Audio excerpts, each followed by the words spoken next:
ನಮಸ್ಕಾರ ವೀಕ್ಷಕರೇ, ವಿಶ್ವಬಂಧು ಟಿವಿಗೆ ಸ್ವಾಗತ ಸುಸ್ವಾಗತ. ಬಾಗಲಕೋಟೆ ಜಿಲ್ಲೆಯ ಜಮಖಂಡಿ ತಾಲೂಕಿನ ಹಿಪ್ಪರಗಿ ಗ್ರಾಮದಲ್ಲಿರುವ ಹಿಪ್ಪರಗಿ ಬ್ಯಾರೇಜಿನ 22 ಗೇಟ್ ಕಿತ್ತು ಹೋಗಿ ಅಪಾರ ಪ್ರಮಾಣದ ನೀರು ಹರಿದು ಹೋಗಿತು.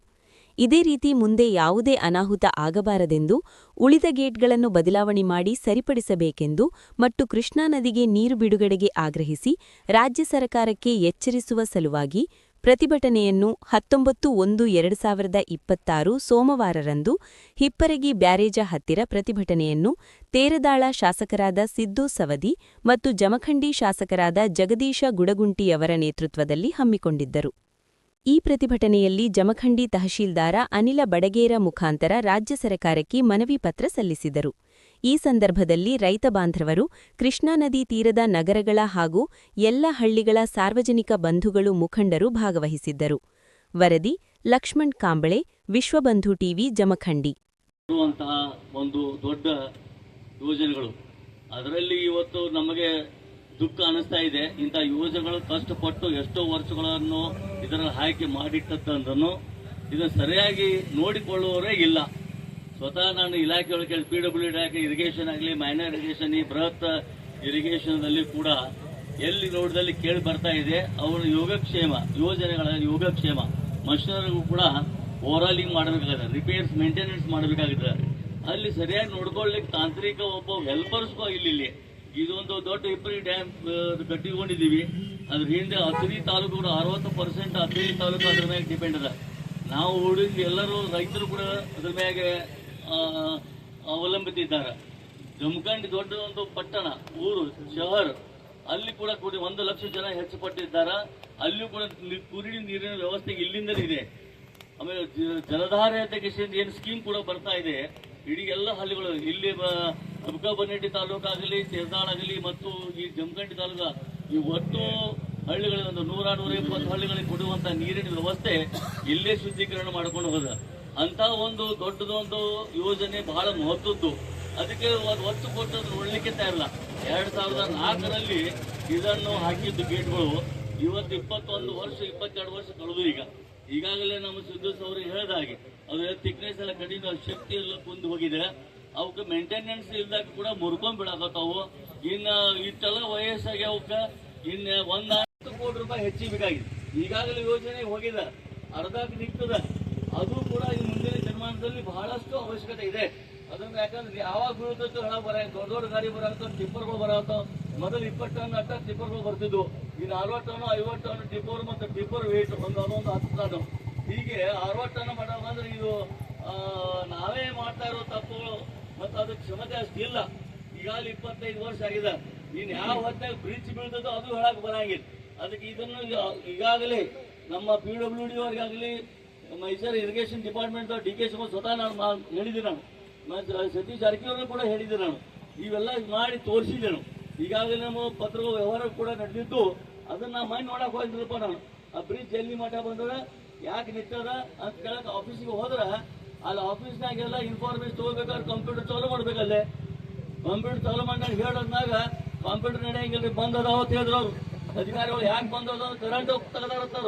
KPDC ಅಂದರು, ನನ್ನ ಸೆಸ್ಕಾಮ್ದವ್ರು ಕರೆಂಟ್ ತೆಗೆದ್ಬಿಟ್ಟಾರ. ಈಗ ಅವ್ರು ಆಫೀಸರ್ ಮುಂದೆ ಹೇಳ್ತೀನಿ ನಾನು, ನಿಜ ಸ್ಥಿತಿನ ಹಾಕಿದ್ದೇನೆ.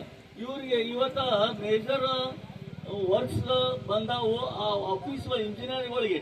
Executive engineer, assistant executive engineer, assistant engineer ಅಂತ ಆಫೀಸ್ಗಳಿಗೆ ಇವತ್ತು ಕರೆಂಟ್ ತೆಗೆದು ಹೋಗ್ಬಿಟ್ಟಾರ. ನಾ ಕೇಳಿದ ಕರೆಂಟ್ ನನಗೆ ಬಹಳಷ್ಟು ಖೇದ ಅನಿಸ್ತು. ಅದ ಇದೇನಪ್ಪ ಈ ಥರದ ನಮ್ಮ ರಾಜ್ಯ. ಅದಕ್ಕೆ ಇದನ್ನು ಕೂಡ ನಾನು ಅಮ್ಮಿನಬಾಯಿ ಅವರಿಗೆ, MD ಅವರಿಗೆ ತ್ವರಿತ ಫೋನ್ ಮಾಡಿ ಹೇಳಿದ್ನ. ಆದ್ರೆ ನಾನು ಕೇಳಕ್ ಹೋದಾಗ ಈ ಒಂದು ಬ್ರಿಡ್ಜ್ ಬಗ್ಗೆ ಯಾವ ಹೊತ್ತಾಗಿ ಇವತ್ತು ಹಿಪ್ಪರಗಿ ಬ್ಯಾರೇಜ್ ಕಮ್ ಬ್ರಿಡ್ಜ್ ಯಾವಾಗ ಬೀಳ್ತು ಹೇಳಕ್ ಬರಂಗಿಲ್ಲ. ನೀವು ಇದ್ರೆ ನೋಡಿ, ನೀವು ನಿಂತು ನೋಡ್ರಲ್ಲಿ ನಿಮ್ಗೆ ಹೆದರಿಕೆ ಬರ್ತದ. ಎದ್ದು ಮ್ಯಾಗ ಇಟ್ಟು ಮಾಡಿ ಕುಡಿತಿದ್ದದು. ಮಾಡ್ಲಾಕ 1,40,00,000 ರೂಪಾಯಿಗೆ ಅವ್ರು ಮಂಜೂರಾತಿ ಕೊಡ್ತೀವಿ, ನೀವು ಟೆಂಡರ್ ಕರಿಯತ್ ಅವ್ರಿಗೆ ಆದೇಶ ಮಾಡ್ಯಾರ. ಅದ್ರ ಪತ್ರ ಇಲ್ಲೇ ಅದ, ಅದೊಂದು ಕ್ಲಿಯರ್ ಆದ. ಅದ್ರ ಚರ್ಚೆ ಮಾಡೋದು ಬೇಡ. ಇವತ್ತು ನಾವು ಮೊದಲೇ ಹೇಳಿದ ಪ್ರಕಾರ ನಾವು ಸಾಂಕೇತಿಕ ಹೋರಾಟ ಅಂತ 8 ಮಂದಿ ಬರ್ತಾರೆ ನೋಡಾಕ್ತೀವಿ. ಮುಂದೆ ಉಗ್ರ ಹೋರಾಟ ಮೊದಲ 8 ಮಂದಿ ಬರ್ತಾರ ನೋಡಾಕ್ ಕರ್ದೀವಿ. ನಮ್ಮಲ್ಲಿ ಪಂಪ್ ಸೆಟ್ ಅದಾವು 10,000. ಮಂದಿ ಬಂದರೆ 500, ಅದನ್ನು ಅರ್ಥ ಇರಲಿಲ್ಲ ನಿಮಗೆ. ಮಂದಿ ಬಂದಿರಲಿಲ್ಲ 500. ಮತ್ತು 3-4 ದೊಡ್ಡ ಪಟ್ಟಣದಾಗ ಬಂದವರು ಒಂದು 50 ಮಂದಿ ಬಂದಾರ ಭಾಳ ಅದ್ರ. ಈ ಪರಿಸ್ಥಿತಿ ನಮ್ಮಲ್ಲಿ ಅದ. ನಮಗ ನಾವು ರೈತರಾಗಿಂದ ಅನುಭವ ಅದ. ಯಾವಾಗ ರೈತರ ನೀರು ಖಾಲಿ ಆಕತಿ ಆಗ ಬರ್ತಾರ ನೋಡಿ, ಎಲ್ಲಾರನ್ನು ಬೈಕೋತ್ ಬರ್ತಾರ. ಅಲ್ಲಿದಾಗ ಅವ್ರಿಗೆ ಹೆಸರು ಆಗಿಲ್ಲ. ಇರ್ಲಿ, ಈಗ ಅಂದಾಜು 3 TMC ಮೇಲ್ಪಟ್ಟು ನೀರು ಹರಿದು ಹೋಗ್ಯದ. ಅವ್ರು ಈಗಾಗಲೇ ಚರ್ಚೆ ಮಾಡಿದ್ವಿ. ನಾವು 22 ಗೇಟಿಗೆ ಪ್ರಪೋಸಲ್ ತಂದಂತ ನಾವು ಇಲ್ಲಿ ಹೋರಾಟಗಾರರ ವತಿಯಿಂದ ಅವರಿಗೆ ಒತ್ತಾಯ ಮಾಡಿದೀವಿ. ಅವರು ಸರ್ಕಾರಕ್ಕೆ ಜಿಲ್ಲಾಧಿಕಾರಿಗಳು ಕಳಿಸ್ಲಿ, ನಮಗೊಂದು ಕಾಪಿ ಕೊಡಿ ಕಳಿಸಿದ್ವಿ.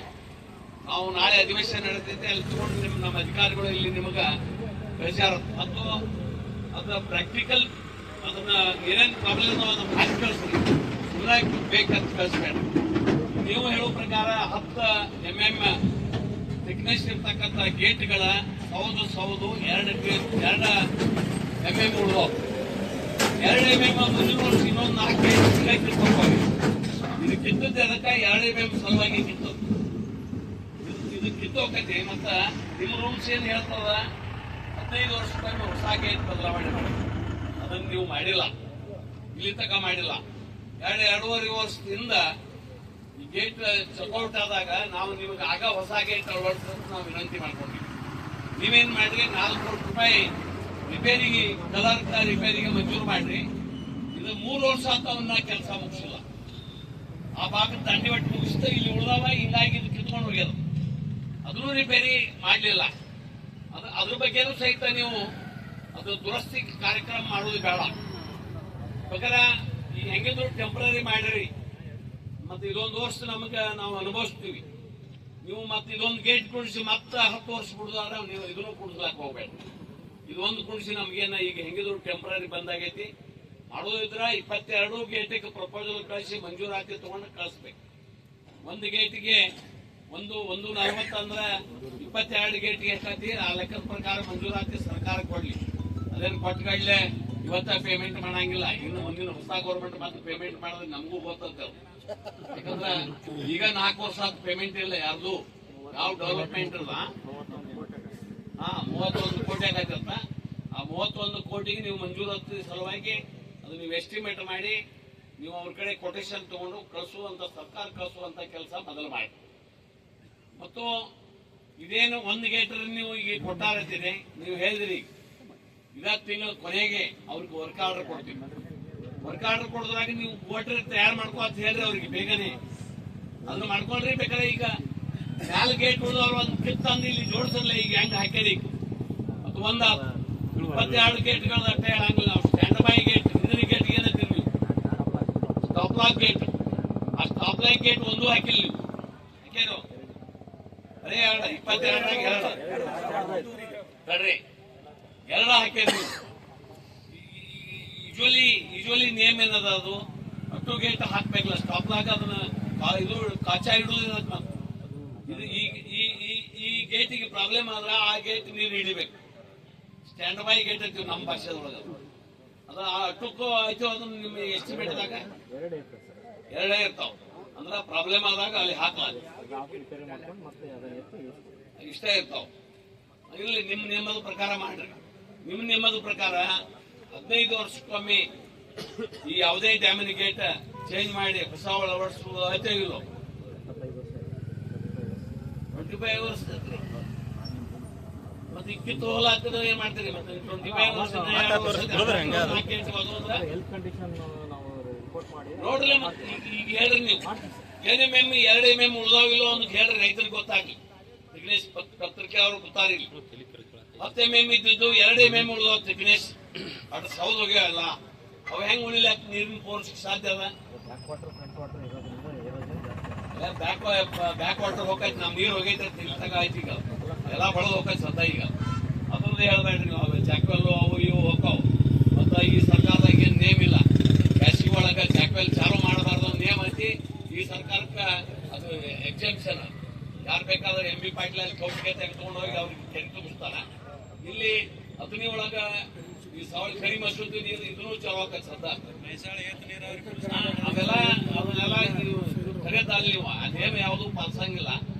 ದಯಮಾಡಿ ಹೇಳ್ತೀನಿ, ನೀವು ಹೊಸ ಗೇಟ್ ಪ್ರಪೋಸಲ್ ಕಳಿಸ್ರಿ ಮತ್ತು ಎಷ್ಟು ನೀರು ಕೊರತೆ ಬೀಳೋದಲ್ಲ ಇಟ್ಟು TMC ಬೇಸಿಗೆ ನಿಭಾಯಿಸಲಾಕ ಜೂನ್ವರೆಗೆ ನೀರು ಬೇಕಂತ ಅದೊಂದು ಪ್ರಪೋಸಲ್ ಕಳಿಸಿ ನೀವು ಸರ್ಕಾರಕ್ಕೆ ಅಥವಾ ಜಿಲ್ಲಾಧಿಕಾರಿಗಳು ಕಳಿಸಿ ನಮಗೊಂದು ಕಾಪಿ ಎಂದು ಕೊಡ್ತೀರಿ. ಡೀಸೆಲ್ ನಮ್ಗೆ ಕಾಪಿ ಕೊಟ್ಟು ಕಳಿಸಿ. ಯಾಕಂದ್ರೆ ನಮ್ದು 22ಕ್ಕೆ ನಾವು ಇದಕ್ಕೆ ಹೋಗ್ತೀವಿ, ಅಧಿವೇಶನ ಪ್ರಾರಂಭ ಆಕತಿ. ಅಲ್ಲಿ ನಾವು ಇಲ್ಲೇ ಕ್ವಶನ್ ಹಾಕಿ ಅಥವಾ ಕಾಲಿಂಗ್ ಇಂಟರ್ವ್ಯೂಸ್ ಹಾಕಿ ಚರ್ಚೆ ಅಂತಕ್ಕಂಥ ಉದ್ದೇಶದಿಂದ ಜಿಲ್ಲಾಧಿಕಾರಿಗಳು ಆ ಥರ ಆದೇಶವನ್ನು ಮಾಡಿದ್ದು ಇರ್ತದೆ. ಅದಕ್ಕಾಗಿ ಈ ಸಭೆಯಲ್ಲಿ ಶಾಸಕರು ಕೂಡ ಹಾಜರಿದ್ದಾರೆ. ನಿರ್ಮಾಣದಲ್ಲಿ ಕುಡಿಯುವ ನೀರಿಗೆ ಆಗಿರ್ಬೋದು, ಯಾವುದಕ್ಕೂ ಸಮಸ್ಯೆ ಆದ್ರೂ ಕೂಡ ಅವಾಗ ಕೂಡ ನೀವು ಎಲ್ಲರೂ ಕೂಡ ಬಂದು ನಿಲ್ಬೇಕಾಗ್ತೈತಿ. ಆ ಒಂದು ಉದ್ದೇಶದಿಂದ ಮಾಡಿರ್ತಕ್ಕಂಥದ್ದು ಇದೆ. ಅದಕ್ಕೆ ಈ ಒಂದು ಸಭೆಯಲ್ಲಿ ಏನು ನಿರ್ಣಯ ಆಕೈತೆ ಅದನ್ನ ಜಿಲ್ಲಾಧಿಕಾರಿಗಳ ಗಮನಕ್ಕೆ ತರಲಾಗ್ತದ. ಜೊತೆಗೆ ಜಿಲ್ಲಾಧಿಕಾರಿಗಳು ಏನು ನಿರ್ಣಯವನ್ನು ತೆಗೆದುಕೊಳ್ತಾರೆ ಅದಕ್ಕೆ ನಾವು ನೀವೆಲ್ಲರೂ ಕೂಡ ಬದ್ಧರಾಗಿರ್ಬೇಕಾಗ್ತೈತಿ. ಅದಕ್ಕಾಗಿ ಮಾನ್ಯ ಶಾಸಕರು ಇರ್ಬೋದು, ಹಿರಿಯರು ಇರ್ಬೋದು, ಎಲ್ಲರೂ ಕೂಡ ಏನ್ ಡಿಸ್ಕಷನ್ ಮಾಡ್ತೀರಿ ಅಲ್ಲಿ ಇರ್ತಕ್ಕಂಥ ವಿಷಯಗಳನ್ನ ಮಾನ್ಯ ಜಿಲ್ಲಾಧಿಕಾರಿಗಳು ಗಮನಕ್ಕೆ ತರ್ತೇನೆ. ಸರ್, ಈಗ ಜಿಲ್ಲಾಧಿಕಾರಿಗಳು ನೀರು ಉಳಿಸಕ್ ಕಟ್ಟ ಪ್ರಯತ್ನ ಮಾಡಿದ್ರು. ಇದು ನೀರು ಲೈಟ್ ತೆಗೆದು ಉಳಿಸ್ಬೇಕಂತೇಳಿ ನೀವು ಡಿಸಿಷನ್ ಮಾಡಿ ಮೀಟಿಂಗ್ ನಾಗ ಮತ್ ಬಿಡಿಸೋ ಬಗ್ಗೆ ಏನ್ ಚರ್ಚೆ ಮಾಡಿದ್ರಿ? ಅದನ್ನು ಕೂಡ ಹೋದ್ ಸಲ ಈ ಟೈಮ್ 6 TMC ನೀರ್ ಇತ್ತ, ಈ ಮನಿ ಇತ್ತ, 8 ಗಂಟೆ ಹೋಗೈತೆ. ಈ 3 TMC ವೇಸ್ಟ್ ಹೋಗೈತೆ ನಮ್ಗೆ ನೀರು. ಮತ್ ಅದಕ್ಕೆ ಏನ್ ನೀವು ಕ್ರಮ ಕೈಗೊಂಡ್ರಿ? ಈಗ ನಾವು ಇವರ ನೀರಾವರಿ ಇಲಾಖೆಯಿಂದ ಪ್ರತಿದಿನ ರಿಪೋರ್ಟ್ ಅವ್ರ ಮೇಲಾಧಿಕಾರಿಗಳು ಕಳಿಸ್ತಾ ಇದ್ದಾರೆ. ಜೊತೆಗೆ ನಾವು ಕೂಡ ಪ್ರತಿದಿನ ಈ ಆಗಿರ್ತಕ್ಕಂಥ ಘಟನೆಯನ್ನು ಪ್ರತಿದಿನ ಕೂಡ ವರದಿಯನ್ನ ಮಾಡ್ತಾ ಇದ್ದೀವಿ. ಅದಕ್ಕೆ ಮಾನ್ಯ ಜಿಲ್ಲಾಧಿಕಾರಿಗಳು ಮಾನ್ಯ RC ಅವ್ರ ಜೊತೆಗೆ ನಿರಂತರವಾಗಿ ಸಂಪರ್ಕದಲ್ಲಿದ್ದಾರೆ. ಅದಕ್ಕೆ ನಮ್ಮ ಎಲ್ಲ ಶಾಸಕರು ಕೂಡ ನಮ್ಮ ಜಿಲ್ಲಾಧಿಕಾರಿಗಳ ಒಂದು ಸಂಪರ್ಕದಲ್ಲಿದ್ದಾರೆ. ಅದಕ್ಕೆ ಅವರು ನಿರ್ಮಾಣದಲ್ಲಿ ಯಾವ ರೀತಿಯಾಗಿ ನೀರನ್ನು ಹರಿಸಿಕೊಳ್ಬೇಕಂತ ನಿರ್ಣಯವನ್ನು ಅವ್ರು ಮಾಡ್ತಾರೆ. ಅಗಲಾಗ್ರಿ ಸರಿ